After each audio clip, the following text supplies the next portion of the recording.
ইসলামের শুরু লগ্নে যারা নবীজি সাল্লাল্লাহু আলাইহি ওয়াসাল্লামের পর ঈমান আনে তারা অধিকাংশ ছিল হতদরিদ্র, অনেকেই ছিল গোলাম, দাস। যেমন বিলাল রাদিয়াল্লাহু তাআলা গোলাম, আবার একেবারেই অসুন্দর দেখতে, নিগ্র। খাব্বাব গোলাম, পেশায় কর্মকার। সালমান ফার্সি এরকম অত্যন্ত দরিদ্র সাহাবী ছিলেন। তো এরকম বিশেষ করে ওমরে ফারুকের এক বান্দি ছিল, তার নাম ছিল জমিন। কি নাম? এই জমিন দেখতে খুব কুৎসিত ছিল, দাসী।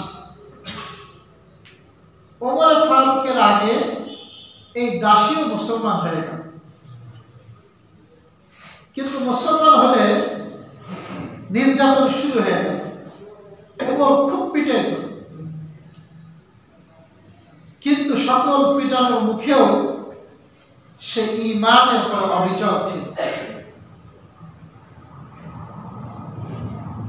তখন মক্কার মুশরিকরা বলাবলি করত, আরে শোনো, যেহেতু তারা ছিল অত্যন্ত অহংকারী। মক্কার মুশরিকরা কি ছিল? খুব দাম্ভিক, অহংকারী। ওরা মানুষ যারা সমাজের মধ্যে, যেহেতু তারা সমাজপতি ছিল, এই গোলাম, এই কিশোর, নওজোয়ান, এদেরকে এরা কোনো গণত না। তারা মনে করত তারা যেহেতু বুদ্ধিমান, তারা যেহেতু দায়িত্বশীল, ওই এলাকার নেতা, সুতরাং ভালো মন্দ বোঝার ক্ষমতা সব আল্লাহ অধীনে দিয়েছে। ভালো মন্দ বোঝার ক্ষমতা সব কাদেরকে দিয়েছে? ওদেরকেই দিয়েছে। এই আবু জাহেল বা সাইবা, এদেরই সব ভালো মন্দ বোঝার ক্ষমতা। তাদের যুক্তিতে যেটা ভালো সেটা ভালো, তাদের যুক্তিতে যেটা ভালো না তারপরেও যেটা যারা অনুসরণ করে এরা হলো বোকা, নির্বোধ।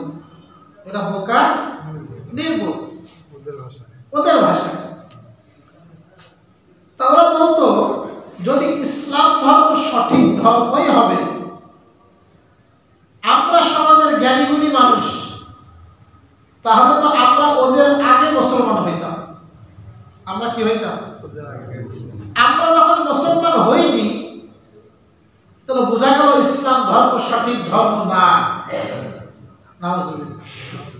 তাহলে আমরা যেহেতু মুসলমান হইনি, আমরা সমাজের নেতা, আমরা হলাম জ্ঞানীগুণী মানুষ, তারা আমাদের থেকে কোন ক্ষেত্রে অগ্রগামী না। সব ক্ষেত্রে সমাজের মধ্যে আমরাও অগ্রগামী। আমাদের মাল বেশি, সম্পদ বেশি, সন্তান বেশি। তাহলে যদি আমরা ইসলাম যদি সঠিকই হইতো, তাহলে তো আমরা ওই দিকে আমরাই অগ্রগামী হতাম, যেমন বাকিগুলোই আমরা অগ্রগামী হয়েছি। ওরা আমাদেরকে পরাজিত করতে পারতো না। এই কথা ছিল কাদের? মক্কার মুশরিকদের। তা এই কথাটা আল্লাহ বলতেছেন, ওরা কি বলতো? অকালাল্লাযীনা কাফারু, এবং বলে যারা কুফরি করেছে, মানে কাফেররা, লিল্লাযীনা আমানু লাউ কানা খায়রাম মা সাবাকুনা ইলাই। লাউ কানা খায়রাম, লাউ কানা যদি সেটা, সেটা মানে লাউ কানা দ্বীন। তাফসীর ইবনে কাসির আসছে যে দ্বীনটা শ্রেষ্ঠ হতো, ভালো হইতো, মা সাবাকু, তারা অগ্রগামী হতে পারতো না। তারা মানে কারা? না না, এই দরিদ্ররা, এই অসহায়রা, এরা কখনোই অগ্রগামী হতে পারতো না। না, আমাদের, আমরা মানে কারা? আমরা মুশরিকদের। ইলাইহি, ওই ধর্মের প্রতি। এই ছিল তাদের দাম্ভিকতা। আল্লাহ বলেন ওয়া ইসলাম ইয়াহতাদু বিহি, যখন তারা এই কোরআন দ্বারা হেদায়েত পায়নি, ফাসায়াকুলুনা, অচিরেই তারা বলবে হাদা ইফকুন কাদীম, এটা হলো পুরাতন কিসসা কাহিনী, পুরাতন গল্প, এর কোনো ভিত্তি নাই, কোনো মূল্য নাই। নাউজুবিল্লাহ। কারণ এই কোরআন দ্বারা সবাই তো হেদায়েত পায় না। ইযিল্লু বিহি কাসীরা ওয়া ইয়াহদি বিহি কাসীরা, এই কোরআন দ্বারা অনেকে পথভ্রষ্ট হয়ে যায়। কিভাবে পথভ্রষ্ট হয়? কোরআন তার কাছে পেশ করা হয়, সে কোরআনটাকে মানে না, কোরআনের যুক্তি সে মানে না। এই যে আমরা কালকে জানাজা পড়লাম, কালকে তো জানাজা পড়লাম, জানাজা একটা কথা আমি বলেছি, কথা তো সব কথা তো সাধারণ থাকে না, অনেক সময় আল্লাহ পাক যেটা মুখ থেকে বের হয়ে যায়। তো একটা হাদিস বলছে, বিখ্যাত হাদিস, এটা মানে বাচ্চারাও এও বললেও জানে মনে হয়, যে কিয়ামতের দিন সর্বপ্রথম বান্দার নামাজে হিসাব নেওয়া হবে। আউয়ালু মা ইউহাসাবু বিহিল আবদি ইয়াউমাল কিয়ামাতিস সালাত। কিয়ামতের শুনছেন আপনারা হাদিসটা? এটা বিশাল প্রসিদ্ধ হাদিস, হাদিসের সব কিতাবে হাদিসটা আছে। এখন আমার এক ভাই বললেন, ওই কারবালা থেকে ফেরার সময় বলতেছে যে হুজুর, আমাদের একজন বলতেছে, হুজুর এই সব বানানোর কথা কোথা থেকে, যে নামাজের কথা হিসাব নেওয়া হবে কিয়ামতের ময়দানে, এই কথা কোরআনের কোথায় আছে? এই কথা কোরআনের কোথায় আছে? আমার কাছে তো জিজ্ঞাসা করে না, সবাই আশেপাশে জিজ্ঞাসা করে। তা এটা তো সবাই জানে। ওই যে বাচ্চাদেরকে জিজ্ঞাসা করে, এটা তো আমারও মুখস্থ, সে আমার আরেকটাও শোনায় দিল। মানে এটা হলো আমাদের বাচ্চাদেরকে 40টা হাদিস মুখস্থ করানো হয়, তার মধ্যে এই একটা হাদিসও আছে। আমাদের বক্তব্যে বাচ্চাদেরকে 40টা হাদিস মুখস্থ করানো হয়, তার মধ্যে এই হাদিসটা সেখানে আছে। তো কোরআনে যে অসংখ্য জায়গায় প্রথম হিসাব নেওয়া হবে নামাজ, এই কথাটা আছে হাদিসে। এটা কোথায় আছে? হাদিসে। আর কোরআনে কি আছে? আকিমুস সালাত, নামাজ কায়েম করা। কি আছে? তাই বলতো তো কোরআনে যেটা আছে সেইটা যদি পালন করে, তো সেইটাও তো পালন করে। প্রিয় ভাইরা আমার, তাহলে আল্লাহ পাক এই কোরআন দ্বারা একটা সময় হেদায়েত পায় না। আল্লাহ বলেন, যারা পায় না এরা বলবে এরা গাজাবের গল্প হুজুর বলতেছে। আল্লাহ বলতেছেন হাযা ইফকুন কাদীম, তারা বলে এটা হলো পুরাতন বানানো কথা, পুরাতন মিথ্যা কথা। নাউজুবিল্লাহ। আল্লাহ তাআলা একটা উদাহরণ দিয়েছেন যে তোমরা কিভাবে এটাকে মিথ্যা কথা বলো। মক্কার মুশরিকরা নবী মুসাকে মানত। কাকে মানত? এবং মুসা আলাইহিস সালামের উপর যে কিতাব নাযিল হয়েছে তাওরাত, এইটাকেও তারা স্বীকার করত। এইটাকেও তারা কি করত? স্বীকার করত। যেহেতু মক্কার মধ্যে, মদিনার মধ্যে কিছু ইহুদিদের বসবাস ছিল, ওদের সাথে থাকার কারণে ওদের তাওরাত সম্পর্কে, নবী মুসা সম্পর্কে ধারণা ছিল। তারা বলতেছেন, তোমরা পূর্বে আসমান থেকে কিতাব নাযিল হয়েছে, আল্লাহ পাক পূর্বে নবী পাঠিয়েছেন, এইটাকে তোমরা যখন বিশ্বাস করো, তাহলে ইনাকেও সেই অনুরূপ ভাবে একই রকম নবী রূপে পাঠিয়েছেন, এইটা তোমরা কেন বিশ্বাস করো? বুঝলেন ভাই? যখন আল্লাহ পাক আগেরটা পাঠাতে পারছেন, পরেরটা পাঠাতে পারেন না। আল্লাহ বলেন, আমিন ক্বাবলিহি কিতাব মূসা ইমামান ওয়া রাহমা, এবং তার পূর্বে নবী মুহাম্মদের পূর্বে কিতাব মূসা, মুসার কিতাব, আমি কি কিতাব পাঠিয়েছি? মুসাকে কিতাব দিয়েছিলাম, সেই কিতাবের নাম কি? তাওরাত। সেই কিতাবটা এমন কিতাব ছিল, ইমামান ওয়া রাহমা, ওই কিতাব ছিল পথ প্রদর্শক। ইমাম মানে কি? নেতা, পথ প্রদর্শক, যিনি মানুষকে রাস্তা দেখায়। আসমানি কিতাবও ইমাম, কারণ আসমানি কিতাব মানুষকে কি দেখায়? পথ দেখায়, সঠিক পথ দেখায়। তাহলে আমি আল্লাহ তার পূর্বে পাঠিয়েছিলাম মুসাকে কিতাব দিয়ে, যে কিতাব ছিল পথ প্রদর্শক ও রাহমা এবং রহমত। ওয়া হাযা কিতাবুম মুসাদ্দিকুল লিসানান আরাবিয়্যা, এবং এই কিতাব মানে এই কিতাব মানে কোনটা? এই কোরআন আমি পাঠিয়েছি লিসানান আরাবিয়্যা, কি রূপে? আরবি ভাষায়। কোন ভাষায়? এবং মুসাদ্দিকুন, এই কোরআন পূর্বের কিতাবগুলোকে সত্যায়ন করে। আমাদের পরে কিন্তু পূর্বের কিতাবের উপর ঈমান আনা ওয়াজিব, ফরজ। তবে সংক্ষিপ্ত আকার মানে কি? আল্লাহ পাক নবী মুসার পরে তাওরাত নাযিল করেছেন, এই বিশ্বাস করতে হবে। ওর ব্যাখ্যাটা জানা লাগবে। দাউদের পরে জাবুর নাযিল করেছেন, ঈসার পরে ইনজিল নাযিল করেছেন। তাহলে আমাদের কোরআন কিন্তু পূর্বের কোরআন কিতাবের কি কাজ? সত্যায়নকারী। আল্লাহ বলেন আমি এই কোরআনকে নাযিল করেছি লিসানান আরাবিয়্যা, কোন ভাষায়? আরবি ভাষা। আল্লাহ পাক এই কথাটা কেন উল্লেখ করলেন? একটা কারণ আছে। পূর্বের যত আসমানি কিতাব ছিল একটাও আরবি ভাষা না। একটাও কি ভাষা না? একমাত্র কোরআন হলো আরবি ভাষা। আর আল্লাহ নবী মুহাম্মদ আরবি সাল্লাল্লাহু আলাইহি ওয়াসাল্লাম আরবি ভাষা ছাড়া অন্য কোনো ভাষা জানতেন না। নবী কিন্তু কি জানতেন না? অন্য কোনো ভাষা জানতেন না।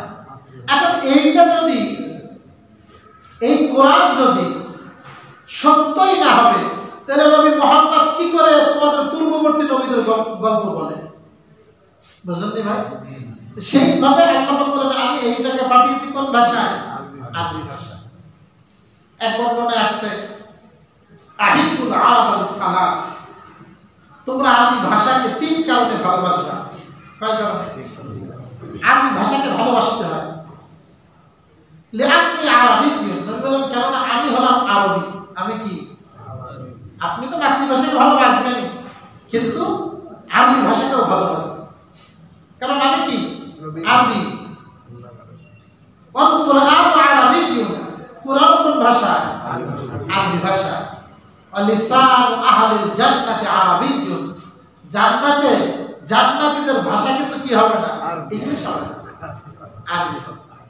এই জন্য কোনটাকে ভালোবাসা? আরবি ভাষাকে ভালোবাসা, আরবি ভাষা শিক্ষা। এখন তো বর্তমানে আরবি ভাষা বলতে গেলে অত্যন্ত দামি ভাষা হয়ে গেছে জাগতিক দিক থেকে। কোন দিক থেকে? ইংরেজির পরে দেখা যায় কি বিভিন্ন দেশে এই আরবি ভাষা চলে। আর আমাদের বাংলাদেশের যারা নাগরিক, যারা বিভিন্ন দেশে যায়, মধ্যপ্রাচ্যেই বেশি যায়। আর মধ্যপ্রাচ্যের প্রায় সব দেশের ভাষা কি? আরবি। আপনি যদি আরবি ভাষা জানেন তাহলে আপনি সেখানে যেও অনেক উপকার। আল্লাহ পাক বলেন লিউনজিরাল্লাযীনা যালামু, আমি এই কিতাবকে আরবি ভাষা কেন নাযিল করেছি? কেন এই কিতাবকে নাযিল করেছি? লিউনজিরা, নবী ভয় দেখাবে আল্লাযীনা যালামু, যারা জুলুম করেছে। জালেমদেরকে কি দেখাবে? ভয় দেখাবে। তোমাদের পরিণতি ভয়াবহ। আর সবচেয়ে বড় জালেমকে জানেন? সবচেয়ে বড় জালেম হলো যে ব্যক্তি আল্লাহর সাথে শিরক করে। কি করে? ইন্না শিরকা লাযুলমুন আযীম, আল্লাহ বলেন নিশ্চয়ই শিরক সবচেয়ে বড় জুলুম। সবচেয়ে বড় জুলুম কি? শিরক করা। তো যারা শিরক করে, অন্যান্য জুলুম করে, আল্লাহ পাক এই কোরআন নাযিল করেছেন তাদেরকে ভয় দেখানোর জন্য। অবশ্যই মুহসিনিন, আর মুহসিনদেরকে সুসংবাদ দেওয়ার জন্য। মুহসিন মানে যারা সৎ কর্মশীল, যারা ইহসান করে, যারা ভালো কর্ম করে, এদেরকে আল্লাহ পাক এই কোরআনের দ্বারা সুসংবাদ দিয়েছেন। কোরআনের দ্বারা কি দিয়েছেন? একদিকে যেমন দুঃসংবাদ দিয়েছেন কাফেরদেরকে, অন্যদিকে যারা নেককার, যারা কল্যাণকামী মানুষের, এদেরকে আল্লাহ পাক সুসংবাদ দিয়েছেন। মুহসিন মানে ইহসানকারী।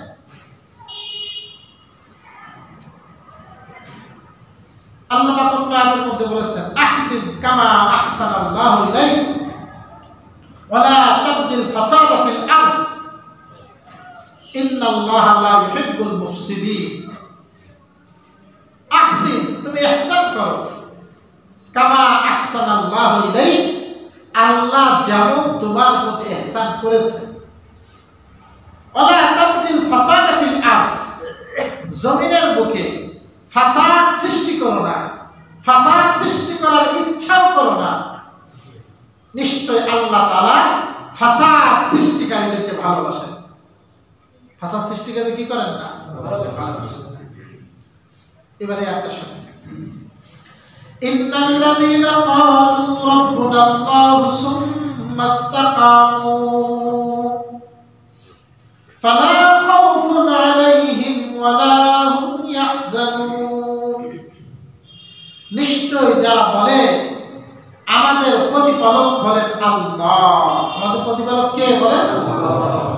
শুধু এটাই বলে না, সুম্মা ইসতাকামু, এরপরে এই কথার পরে অটল থাকে, ইস্তিকামতের সাথে থাকে।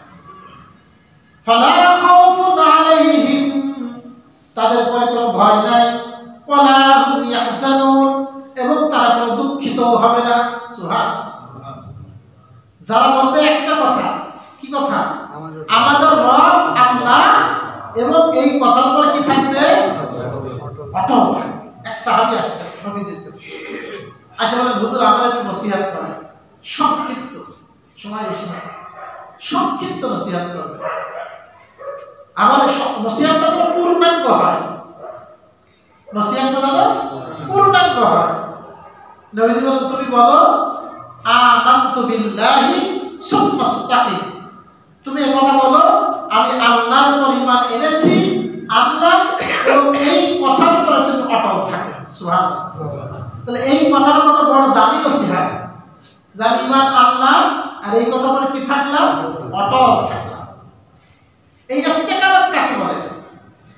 ওমর ফারুক রাদিয়াল্লাহু তাআলা বলেন, ইস্তিকামত বলা হয় মৃত্যুর আগ পর্যন্ত ঈমানের উপর অটল থাকা, শিয়ালের মতো এদিক ওদিকে না ছোটা। কার মতো? শিয়ালের মতো ভীতু হয়ে এদিকে ওদিকে না ছোটা। মৃত্যু পর্যন্ত যতই বাধা আপনার পরে আসুক, যত কঠিন মুহূর্ত আসুক, যত নির্যাতন আপনার পরে আসুক, আপনি মৃত্যুর আগ পর্যন্ত ঈমানের পরে অটল থাকবেন। এর নাম হলো ইস্তিকামত। এর নাম কি? ইস্তিকামতের একটা সুন্দর উদাহরণ আল্লাহ তাআলা কোরআনে দিয়েছেন। সূরা তাহরীমের 11 নম্বর আয়াত আল্লাহ দিয়েছেন।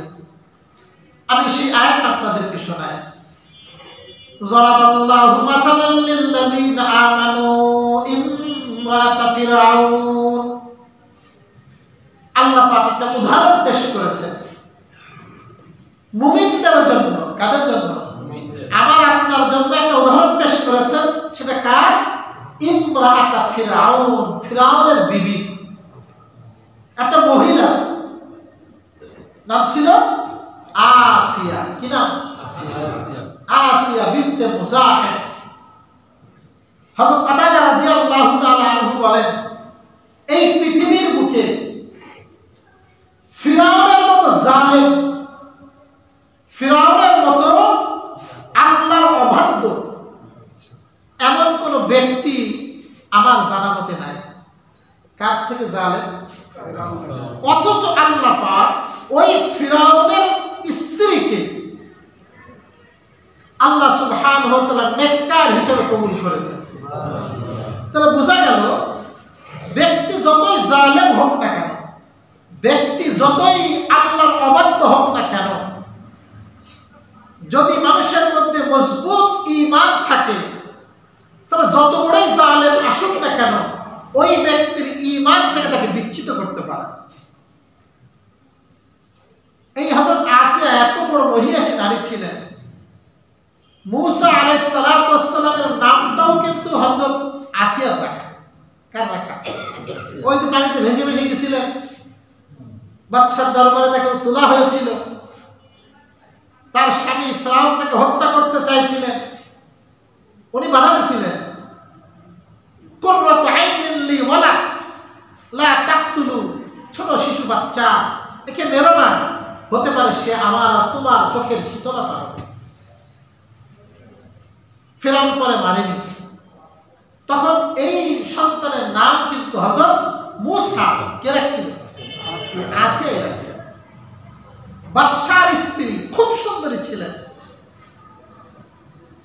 কিন্তু সম্পদের প্রাচুর্যে ভরা ছিল, কিন্তু ওনার অন্তরটা ছিল এত কোমল। এক বর্ণনা আসছে ওনাকে রাসূল বলেছেন উম্মুল মাসাকিন, মিসকিনদের জননী হলেন কে? আসিয়া। মানে দরিদ্রদের প্রতি ওনার মন সবসময় ব্যাকুল থাকত, অসহায়ের প্রতি উনি সবসময় তাদের পাশে থাকতেন। যখন জাদু হইল, কার সাথে? কার? মূসা নবীর সাথে ফিরআউনের জাদুকরদের, এবং তার হাজার হাজার জাদুকর লক্ষ লক্ষ মানুষের সামনে পরাজিত হয়ে গেল, এবং পরাজিত হয়ে সেজদায় পড়ে গেল। ফিরআউন হুমকি দিল, তোমাদের ডান হাত কাটবো, বাম পা কাটবো, শুলে চড়াবো, ফিরে আসো। কিন্তু জাদুকররা বলল না, যে সত্য আমাদের সামনে প্রকাশিত হয়েছে, আর এখন যদি আপনি আমাদেরকে মেরেও ফেলান, আমরা এই ধর্ম থেকে দূরে সরে যাব।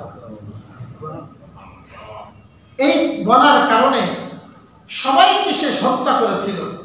আর এই দৃশ্য দেখেছিল হাজার হাজার মানুষ, লক্ষ লক্ষ মানুষ। আর এই দৃশ্য দেখার কারণে অসংখ্য মানুষ, ফিরআউন নিজেকে খোদা বলে দাবি করা সত্ত্বেও মূসা এবং হারুনের রবের প্রতি ঈমান এনেছিল। তার মধ্যে হযরত আসিয়াও ছিলেন, তিনিও এই মুহূর্তে বললেন আমানতু বিমূসা বিরব্বি মূসা ওয়া হারুন, আমি মূসা আর হারুনের রবের প্রতি ঈমান আনলাম। এই ঈমানের আনার কথা চলে গেছে কানে, ফিরআউনের কানে। ফিরআউন খুব ভালোবাসত, আসিয়া পছন্দ করত না, জোর করে বিয়ে করছিল। কিরা? ফিরআউন জোর করে বিয়ে করছে, সম্রাট ছিল তো, সুন্দরী, জোর করে বিয়ে করছে। উনি শুরুতে পছন্দ করতেন না, কিন্তু ফিরআউন খুব ভালোবাসত, খুব বুঝাইছে তুমি ফিরে আসো, তুমি আমার ঘরের মানুষ, কাছের মানুষ, তুমি যদি বিগড়ে যাও সমস্ত মানুষ বিগড়ে যাবে, তুমি আমার পরে ঈমান আনো। কিন্তু আসিয়া ছিল তার ঈমানের পর অটল। যেহেতু ও ছিল জালেম, ও সিদ্ধান্ত নিল আজকে আমার স্ত্রীকে এমন শাস্তি দিব পুরো জগৎবাসী জেনে যাবে, আমার নাফরমানি করার আর কেউ সুযোগ পাবে না। ফিরআউনকে বলা হয়তো জুল আওতার, পেরেকওয়ালা। ও যার উপর অসন্তুষ্ট হইতো, সূর্যের তাপের মধ্যে, মরুভূমির মধ্যে খালি গায়ে শোয়ায় দিয়ে পেরেক পুঁতি দিত, হাতে পায়ে পেরেক পুঁতি শোয়ায় দিত, কোনো নড়াচড়া করতে পারবে না। বড় বড় গজালি পেরেক হাতে পুঁতে দেবে, পায়ে পুঁতে দেবে, রোদ খা খা করে তারপরে পড়বে, আর চতুর্দিকে সাপ ছেড়ে দেবে, সাপ তাকে দংশন করতে থাকে। এরকম জালেম ছিল কে? ফিরআউন। আসিয়াকে তাই করল। একেবারে সূর্যের তাপের মধ্যে, মরুভূমির মধ্যে সূর্যের তাপ কত তীব্র থাকে, হাতে পেরেক পুঁতছে, পায়ে পেরেক পুঁতছে। আসিয়া সারা জীবন বাদশার দরবারে থাকছে, সামান্য কষ্ট সহ্য করেনি। অসংখ্য তার সেবিকা ছিল, সেই আসিয়াকে রোদের মধ্যে ফেলায় রাখছে, হাতে পেরেক পুঁতছে, পায়ে পেরেক পুঁতছে, সাপ ছেড়ে দিয়েছে, দংশন করতেছে, যন্ত্রণায় ছটফট করতেছে। আর ফিরআউন বলে দিয়েছে ও যদি শেষ মুহূর্তেও আমার প্রতি ঈমান আনে, রব থেকে ফিরে আসে, ওকে তোমরা আনন্দের সাথে, সম্মানের সাথে ফিরে নিয়ে আসবা। কিন্তু আসিয়া ফিরে আসেনি। শেষমেশ সিদ্ধান্ত দিয়ে দিল ফিরআউন, এখন যদি তুমি ফিরে না আসো তোমাকে শেষ করে দেওয়া হবে। হুকুম করা বিশাল বড় পাথর ও উঁচু টিলার উপরে নেওয়া হয়েছে, বিল্ডিং এর উপরে, আর নিচেও শোয়া, হাত পা পেরেক দিয়ে পোতা। এই অবস্থায় একটাই কথা, তুমি যদি ঈমান না ছাড়ো তোমাকে কিন্তু এখনই শহীদ করে দেওয়া হবে। আল্লাহ তাআলা তো এমনি এমনি উদাহরণ আনেননি। ফিরআউনের স্ত্রীর কথা, ফিরআউনের স্ত্রী আসিয়া তখন আল্লাহর কাছে দোয়া করলেন, ইয ক্বালাত রাব্বি ইবনি লি ইনদাকা বাইতান ফিল জান্নাহ ওয়া নাজ্জিনি মিন ফিরআউনা ওয়া আমালিহি ওয়ানাজ্জিনি মিনাল কওমিজ জালিমিন। তখন তিনি বললেন, হে রব, ইবনিলি, আপনি আমার জন্য একটা বানায় রাখেন, ইনদাকা, আপনার নিকটে, বাইতান, একটা ঘর, ফিল জান্নাতি, জান্নাতে। রব, আপনার কাছে বানাবেন। দেখেন কি দরদ। বলতে পারতেন কি, রব্বি ইবনিলি বাইতান, আমার জন্য একটা ঘর বানান। কি বানান? আমার জন্য একটা, আগে বলতেন ঘর বানান, তারপরে বলতেন ফিল জান্নাত। কিন্তু ওনার আগে কথা ইনদাকা, আল্লাহ আপনার কাছে, আমি আপনার কাছে থাকতে চাই। এরপরে বলছেন ঘর, তারপরে বলছেন জান্নাতে। আর আমাকে এই জালেমদের হাত থেকে রক্ষা করুন, তাদের কর্ম থেকে আমাকে মুক্ত করুন। যখন তিনি এই দোয়া করছেন, আল্লাহ সুবহানাহু ওয়া তাআলা আসমান খুলে দিয়েছেন, জান্নাত খুলে দিয়েছেন। আর হযরত আসিয়া ওই বন্দী অবস্থায়, নির্যাতিত অবস্থায় জান্নাতের নিয়ামত তার জন্য আল্লাহ যারা বরাদ্দ করেছেন দেখতেছেন আর হাসতেছেন। উনি ওই মুহূর্তে দেখতেছেন আর হাসতেছেন। মৃত্যুর কোলে একটু পরে ঢলে পড়বে সেই মহিলা জান্নাতের দৃশ্যগুলি দেখে হাসে। ফিরআউন দেখছে সব পাগল হয়ে গেছে, বেকুব হয়ে গেছে। একটু পরে মৃত্যুবরণ করবে, ওর এই ভয় নাই। ওর যদি এই ভয় থাকতো, ও কি এখন হাসতো না কাঁদতো? ও তো কাঁদতো আর আমার কাছে মাফ চাইতো, আমার কাছে মুক্তি চাইতো। কিন্তু আমার কাছে মাফ তো চাই না। ও খুশি মনে, মানুষ যেমন গরমকালে প্রচন্ড গরমের মধ্যে ঠান্ডা পানিতে ঝাঁপ দেয়, আনন্দ অনুভব করে, ও মৃত্যুতে ঝাঁপ দিতে ওই রকম আনন্দ অনুভব করতেছে। হার জামানায় আল্লাহ পাক যাদেরকে এমন ঈমান দান করেন, মজবুত ঈমান দান করেন, এরা মৃত্যুকে দেখে ভয় পায় না। কি পায় না? এরা মৃত্যুকে আলিঙ্গন করে আর গ্রহণ করে। কারণ তাদের বিশ্বাস, আমাদের মৃত্যু বরণ করতে দেরি হবে, আমাদেরকে জান্নাতের পাখি হয়ে উড়তে আমাদের দেরি হবে। আল্লাহ পাক যেটা বলেছেন, বাল আহইয়া, শহীদরা জীবিত। শহীদরা কি? জীবিত। আল্লাহর পক্ষ থেকে রিজিক প্রাপ্ত। ওরা আল্লাহর পক্ষ থেকে ইউরজাকুন, রিজিক দেওয়া হয়। কাদেরকে? শহীদদের। আল্লাহ সুবহানাহু ওয়া তাআলা ওই উপর থেকে পাথর মারছেন, এর আগে হযরত আসিয়া রূহ আল্লাহ তাআলা কবজা করে নিয়েছে। আর ওই পাথরটা পড়েছে তার মৃত্যু শরীরের পরে, কোনো কষ্টই তিনি আর অনুভব করেন। এই যে কুরবানি তিনি করলেন, এই কঠিন মুহূর্তে ঈমানের অবিচল থাকলেন। আল্লাহ রাসূল সাল্লাল্লাহু আলাইহি ওয়াসাল্লাম বলেছেন, জান্নাতে সর্দার হবে 4 জন নারী। কতজন নারী? তার 4 জনের একজন হবে হযরত আসিয়া রাহিমাহুল্লাহ, একজন হবে হযরত মারিয়াম, কে হবে? মারিয়াম। একজন হবে হযরত খাদিজা, আর একজন হবে হযরত ফাতেমা। কয়জন? 4 জন। তার মধ্যে একজন হবে কে? আসিয়া। এক বর্ণনা আসছে শুধু জান্নাতের সন্তানই হবে না, আল্লাহ সুবহানাহু ওয়া তাআলা যেহেতু দুনিয়াতে সে ফিরআউন থেকে সঙ্গ ত্যাগ করেছিল, আল্লাহ পাক চমৎকার স্বামী তার জন্য বরাদ্দ রাখবেন। নবী করিম সাল্লাল্লাহু আলাইহি ওয়াসাল্লামের সাথে জান্নাতে আল্লাহ পাক তার বিবাহ দিবেন। সুবহানাল্লাহ। প্রিয় ভাইরা আমার, আল্লাহ পাক বলেন, সুম্মাস্তাকামু, শুধু ঈমান আনতে হবে, ঈমানের সাথে অটল থাকতে হবে। নামাজে আসলাম, আমার 31st নাইটের জন্য নাচ গানেও শরীক হইলাম। কি হইলাম? যে আমি কি আছে, এখানেও আছে ওখানেও আছে। আল্লাহ কি রাজি হয়, শয়তান কি নারাজ না হোক, শয়তান অসন্তুষ্ট না হয় যেন, ওদিকে তো খেয়াল রাখতে হবে। তাহলে আপনার কি ইস্তেকামত হইল? আপনি এখন নামাজ পড়েন, মনে চাইলে যোহর পড়েন, মনে চাইলে আসর পড়েন না। আবার মাগরিব পড়লেন, ঈশা পড়লেন না, ঈশা পড়লেন, ফজর পড়লেন না। এই যে যারা মোহাম্মত চলে, বোঝা গেল এদের মধ্যে ইস্তেকামত নাই। প্রিয় ভাই, আল্লাহর কাছে ওই ঈমানটা দামি যেই ব্যক্তি ঈমানের পরে অবিচল। কিসের পরে অবিচল?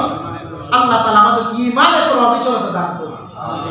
ঈমানের পরে যদি অবিচল থাকতে পারি, যত ঝড় আসুক, যত ঝাপটা আসুক, অবিচল থাকতে পারি, আল্লাহ বলেন, ফালা খাউফুন আলাইহিম, মৃত্যুর পরে তাদের আর কোনো ভয় নেই। মৃত্যুর পরে তাদের কোনো কি নাই, মরতে দেরি হবে, মরবে, মরার সঙ্গে সঙ্গে সে প্রাপ্ত হয়ে গেছে। জান্নাতের পোশাক তারে পরানো হবে, জান্নাতের বিছানা তার কবরে বিছিয়ে দেওয়া হবে। আর বলা হবে নাম কানামতিল আরুস, নবদুলহা নববিবাহিত যেমন ঘুমায় আরামের সাথে, কেউ ডিস্টার্ব করে না, জান্নাতে কবরের মধ্যে তারা ওইভাবে আরামে ঘুমাইতে থাকে। এক ঘুমে কিয়ামতে ইসরাফিলের শিঙ্গা ওই সময় তাদের ঘুম ভাঙবে। কাজে যারা খবরে তারা এরকম ভাবে ঈমান নিয়ে যেতে পারে। ওয়ালা হুম ইয়াহজানুন, তাদের কোনো দুঃখ থাকবে না, দুনিয়ায় কি করলাম না এইটা তাদের কোনো দুঃখ থাকবে না। আল্লাহ বলেন উলাইকা আসহাবুল জান্নাহ, এরাই হবে জান্নাত ওয়ালা, এরা কি হবে জান্নাতবাসী। খালিদিনা ফিহা, সেখানে তারা চিরদিন থাকবে। জাযাম বিমা কানু ইয়ামালুন, এটা হবে প্রতিদান যা দুনিয়াতে তারা আমল করেছে। এই দুনিয়াতে ঠান্ডার মধ্যে, প্রচন্ড ঠান্ডা, ওই ঠান্ডার মধ্যেও শেষ রাতে ওযু করেছে, ওই ঠান্ডার মধ্যেও মসজিদে এসে নামাজ পড়েছে। এই যে ঈমানের অবিচলতা, আল্লাহ পাক এটা এত পছন্দ করেন, এর বিনিময়ে আল্লাহ পাক তাদেরকে জান্নাত দান করেন। আল্লাহ সুবহানাহু ওয়া তাআলা আমাদেরকে ঈমান দান করুন এবং ঈমানের অবিচলতা দান করুন। সবাই বলি আমিন। ওয়া আখিরু দাওয়ানা আলহামদুলিল্লাহি রাব্বিল আলামিন।